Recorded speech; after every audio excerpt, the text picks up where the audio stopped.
Hello,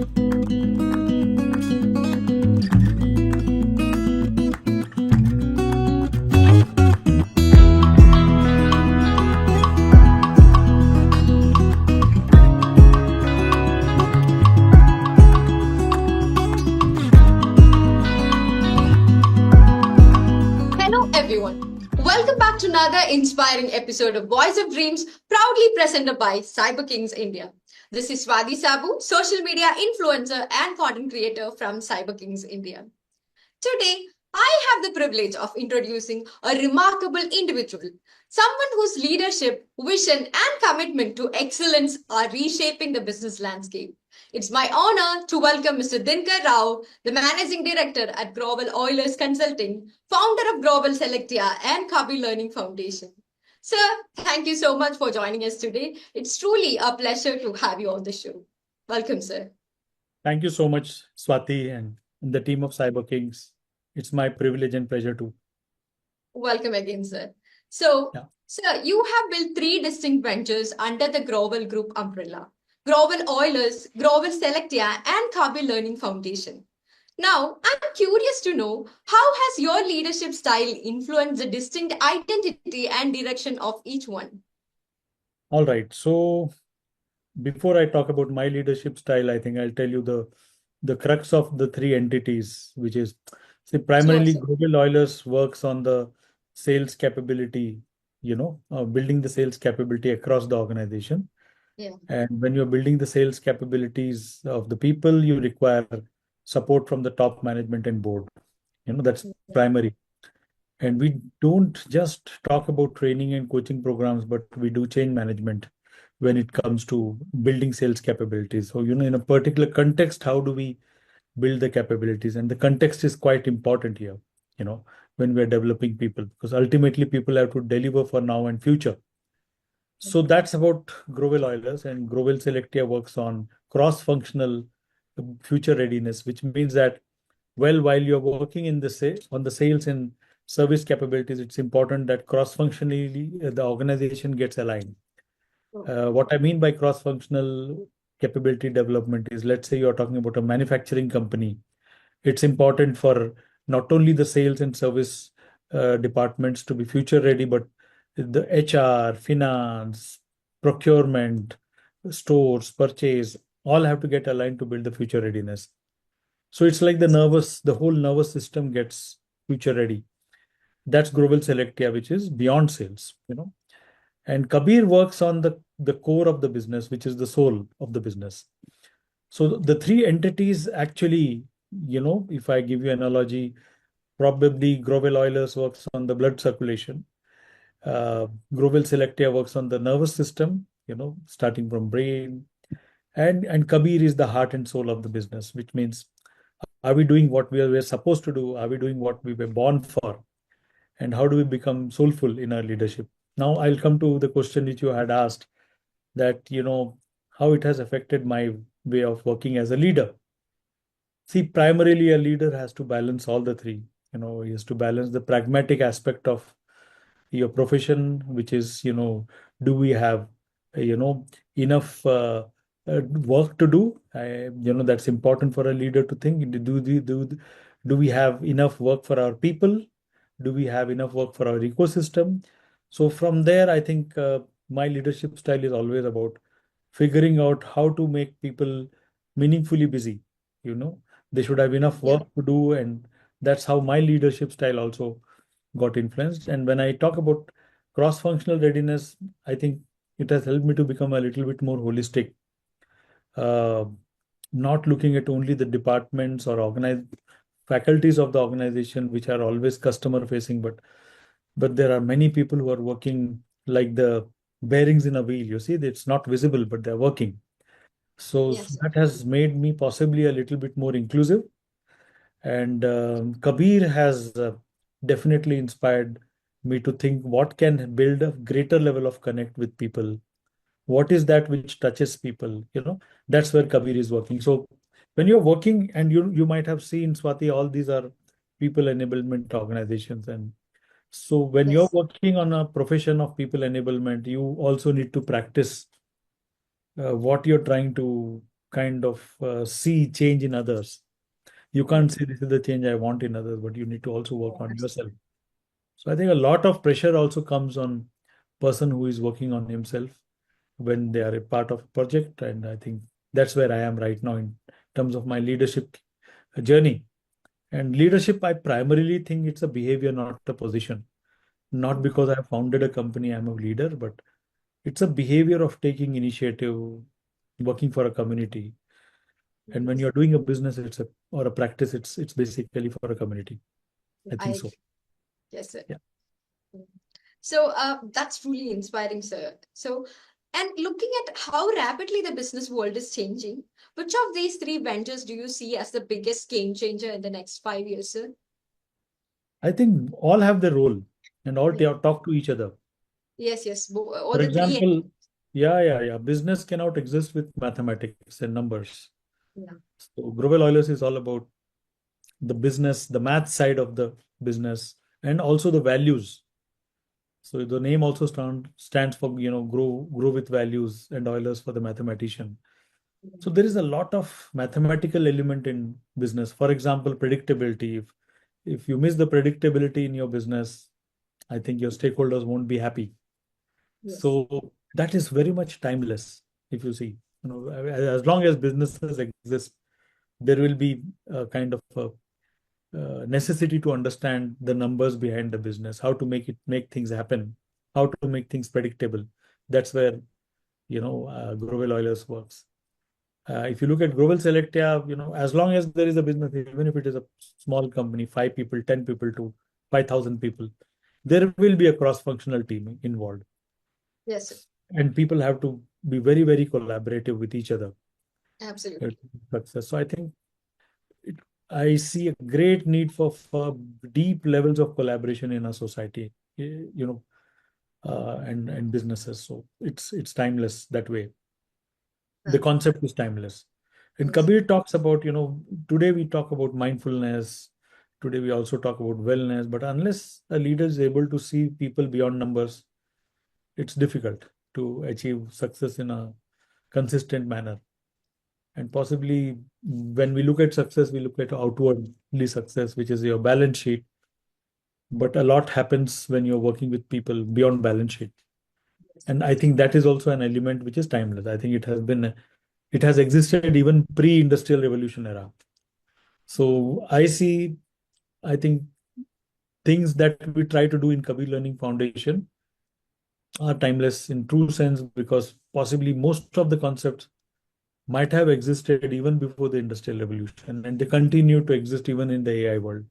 So since we are talking about the soul of the whole business, soul of the leadership, I think these elements contribute and will continue to contribute for the Yes. days to come.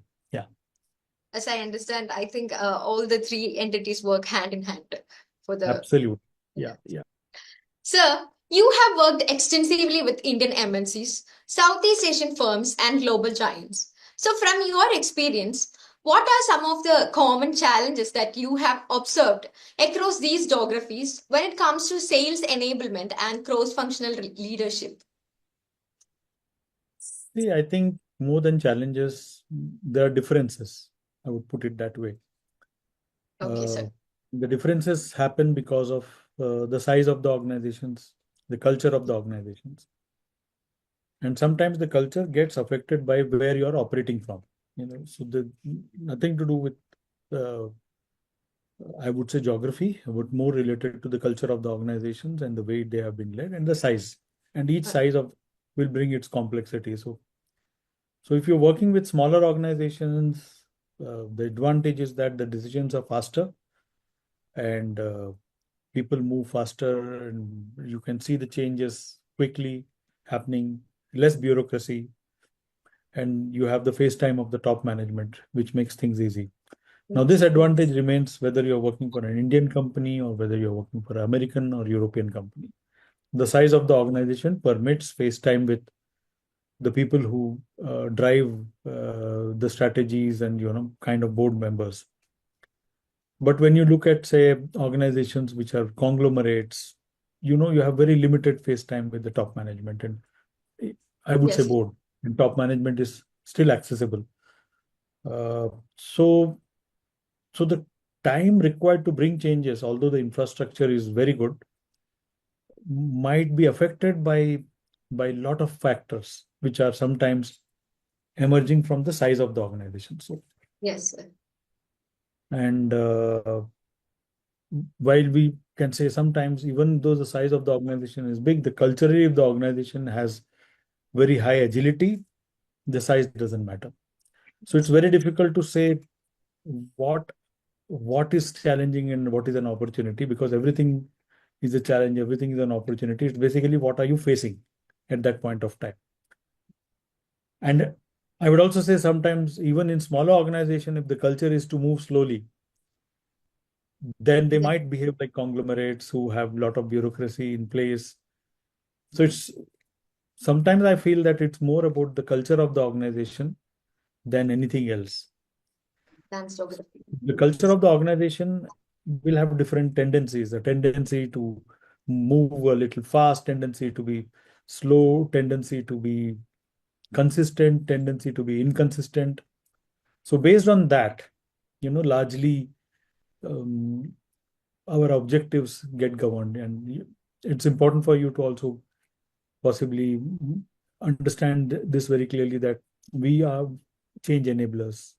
Whether you talk about sales, cross-functional leadership, purposefulness through Kabir, we want to build change. And when companies come to us, it's not that they're not capable of building change. They want a neutral voice to create a sense of urgency, objectivity, processes.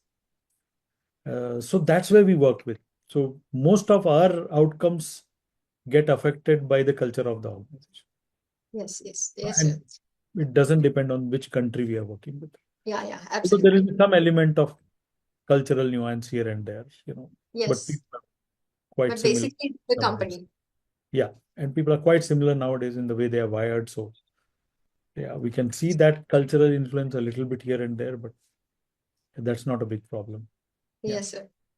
And considering how different these business environments can be, how do you customize your framework to cater to such varied business ecosystem? Like it's very varied across different We have to environments. spend a lot of time in understanding what are their situations, why those situations exist, what Yeah. is the change they want to bring, why they want to bring that change, how do they measure the changes. So, there are a lot of elements to it.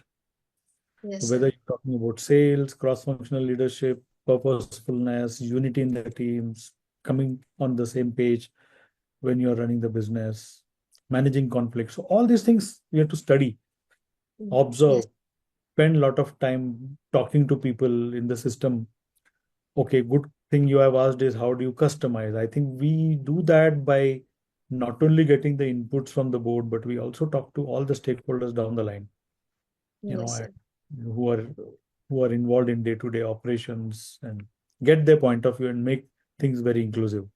Yeah, You know, that's very that's what important. yeah. Yes, sir. And moving on, in your opinion, how crucial is emotional connection with employees and customers during tough times, and how it can be practically built, sir? Tough question. The second one is tough. The first one is easier. Yeah. Emotional connect is the soul of business, whichever Yes. business you're into. How to build it depends on the interest of the buyer, person who is buying the idea Yeah. of making connect. So connect can be built as long as you have intent. So Yes, the sir. question is, how do we understand the intent to build a connect? And that's where we work. We understand what are the blockers for building connect, what are enablers for building connect, and is there a enthusiasm and excitement in people to build a connect? And people are different. We cannot come out with um, kind of a diktat that you need to build emotional connect. But I think everybody will have a different way to build that connect. Yes, So sir. you need to understand how people want to build that connect. So Yes. without connect, whatever be the connect, it's very impossible to lead the organization. So in either ways, if you're on a management trainee also, you're working with your seniors from the day one of your employment, you need to have connect. And you are also leading in some way or the other, the Yes, sir. whole idea of doing a business. Same thing is true for managers, leaders, CEOs, board. And connect is the best way to improve the speed of execution. Yes, So sir. if I give a business benefit of connect, I would say if connect is better, things get implemented faster, quicker, Yes, and the debates are also meaningful. Yeah. yes, sir. Um, uh, Sir, could you share an example where prioritizing values over quick wins paid off for your client or global group itself, sir? Yeah.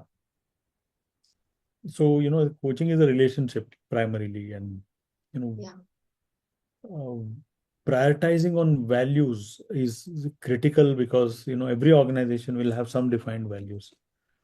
Yes, sir. And I can give an example of a company where it's a micro enterprise, micro enterprise are very small enterprises. I don't want to take example of large enterprises because there people definitely are very, very vocal about at least about the intent to practice some values. But when you working with a small enterprise, they might not use these terminologies, but they have values in place. Yes. So in one of the companies where possibly I was judgmental when I had my first meeting, and I thought that this company doesn't have any value system. Possibly it's all chaotic, Yeah. and uh, and my engagements are a long term. So I thought that this engagement I don't think will go beyond a month. Yeah. But when I started spending time with this board and the gentleman, especially with whom I'm working, young person, uh, coming with a very solid business background, I could find the beauty of the way he's practicing business and the kind of values they have defined. And we all talk about empathy. I saw him practicing empathy without talking about it. Yeah. Nice. Really nice. And in this kind of meeting room, he just opened up and said, I want my people to be, happy. I want my people to be enjoying the job. And so whatever Dinkar we are trying to create, let's, create it together with people and see what is happening. So that was one big revelation to me that sometimes people outwardly look very different and they may not use the terminologies and the buzzwords which we are accustomed, kind of here, but they are practicing certain values in reality. So the learning for people like us is to understand the hidden values, Yeah. not just the values which are spoken, but the hidden values of the organization. And primarily they are top down. The values are you start from the top and they percolate, and you will see everyone in the organization somewhere trying to align to that in different Yes, sir. degrees.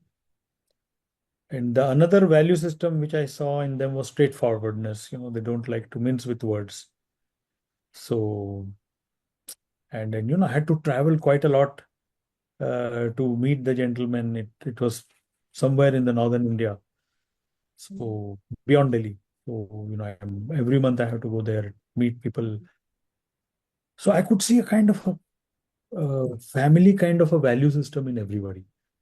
Yes, sir. And that is not possible unless the top man is not practicing it.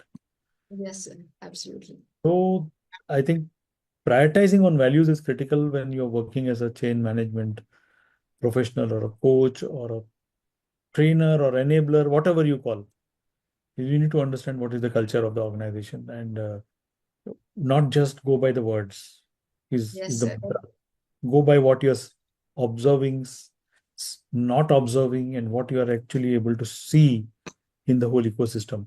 And once you focus on that, get it right, I think then everything is very, very easy for you to build. Yeah. Yes, sir. That's Hope I could give truly. some idea about the example. Yeah. This is what you wanted to know, Swati? Uh, Yes, sir. Yeah, yeah. absolutely. Yeah. That's truly remarkable to hear such things, sir. Yeah. So, for entrepreneurs and business leaders watching this interview, what's your one advice on balancing short-term business goals with long-term value-driven growth, sir? While I would most of the times I wouldn't use the word advice here. I would just say suggestion, and Yes, it's sir. important for them to reflect on that. My suggestion would be that while short term is critical, there's no doubt about it. So I would not come with a school of thought which says that, look at only long term. I would say, especially this enterprises which are burning cash, and you need to look at short term success very clearly. Okay, sir. And you also need to look at how that short term is like an episode to the long term. So both are Okay, sir. not different. Yeah. It's like a seamless compartment. Okay. So I would suggest everyone to look at both as important. Yes, sir. Only difference is that when you're working in a short-term race, uh, we might ignore some things which are important for long term. Okay, And sir. that is where we have to be careful. For example, if you're driving some of the outcomes too hard to get quick business, and Yes, sir. you getting good pipeline of business and you're doing business, and if you are not servicing them well, I think you're eroding your customer base faster than the Yeah. acquisition. So Yes, my sir. request to the entrepreneurs would be, while you're focusing on short-term wins, which is very, very critical for the cash flow of the organization, please have short-term plus long-term view on building customer centricity, servicing your clients, retaining relationships, and it's not easy to retain Yes, sir. that. I'm not saying that you should always aim to get repeat business. That's not the only objective. If it Yeah. is happening, which is well and good, but if you have supplied, let's say, uh, a good product, which is required hardly in once in 3 years, the person should remember you. Like in most of the capital equipment sales, you supply Yes. something which might have a lifetime of 3 years, 5 years. Yeah. But if you're Yeah. not having the right kind of service enablement of the team, you'll probably create wrong memories in the minds of the buyer. Same thing Yeah. happens in SaaS, that you're possibly pumping a lot of energy to acquire customers, but are we really delivering what we have promised? Yes. That's where the long-term view comes, and you Yeah. have to make certain sacrifices for that. Yes, sir. Yes. So And that's a brilliant takeaway. So, that throughout your journey from early days in industrial selling to leading three successful ventures, what life lessons motivate you to move forward, sir? creating the talent pool of willing people, Yeah. which means that if I'm personally very happy when I see sincere people getting job and getting promoted. Yeah. So if you ask me what gives me happiness end of the day when I'm having my dinner, is remembering those people whom possibly I was a sounding board in selection process, and also was a kind of a sounding board to create certain processes, mindset, systems, thought processes also, to see that they are growing. And if they get promoted in the organization in terms of responsibility and designation, that's what gives satisfaction. So if I have to answer your question, what keeps me going is to Yeah. see that year on year you're creating those catalysts who are successful. And you meet the MD of the organization, he says, Dinkar, what you said last 2 years back is really working as for us. Yeah. And recently it happened with one of the gentlemen, very brilliant person with whom I'm working. Uh, he's from Mumbai, and very brilliant person. And he told me very, very openly one day morning, we had this conversation. He said that couple of ideas which worked very well was this and this. And he gave examples of how it helped, in the third year of operation. This also answers your previous question, So he told me what worked well in the first 2 years and how they're enjoying the benefits in the third year, and what should be Yes. the next step. So when such things come from people and with very authentic people, it gives a lot of satisfaction, and it gives Yes. more energy to work harder. Yeah, absolutely. So So, for me, life, they say no work-life balance. I think it's all about balance, and life is only one thing. Balance is also one thing. So you will figure out your way, yeah. whether what is enjoyment and what is work. Because both are so similar. Yes. So that's something which I feel, and that keeps me going. Yes, sir. Suddenly switching from doing something very, reading something to enjoying music, uh, or watching something or reading something. Yeah. So Yes, all such things, maybe a variety of hobbies also helps me to keep the journey very exciting. yes, sir. Yeah. Yes. Interest and hobbies. Yeah. That's great, sir. So, Uh, Mr. Dinkar Rao, your leadership and commitment to innovation are truly commendable. And it's been an absolute privilege to hear about your journey and the incredible work you're doing, sir. And I'm sure our audience has found this conversation both inspiring and enlightening. Thank you so much, sir. Thank you. Thank you, Swati, and your team for this innovative exercise of reaching out to people and asking them what they want to do for building innovation. I believe I could give you some pointers, and we are always open and would be more than willing to help entrepreneurs from time to time. And to all our viewers, if you would like to explore more about Mr. Dinkar Rao and his ventures, don't forget to check out the links provided in the description. Stay connected with us for more exclusive conversation with pioneers, leaders, and changemakers who are shaping the future. Until then, this is Swati Sabu signing off from another episode of Cyber Kings in India's Voice of Dreams. See you soon.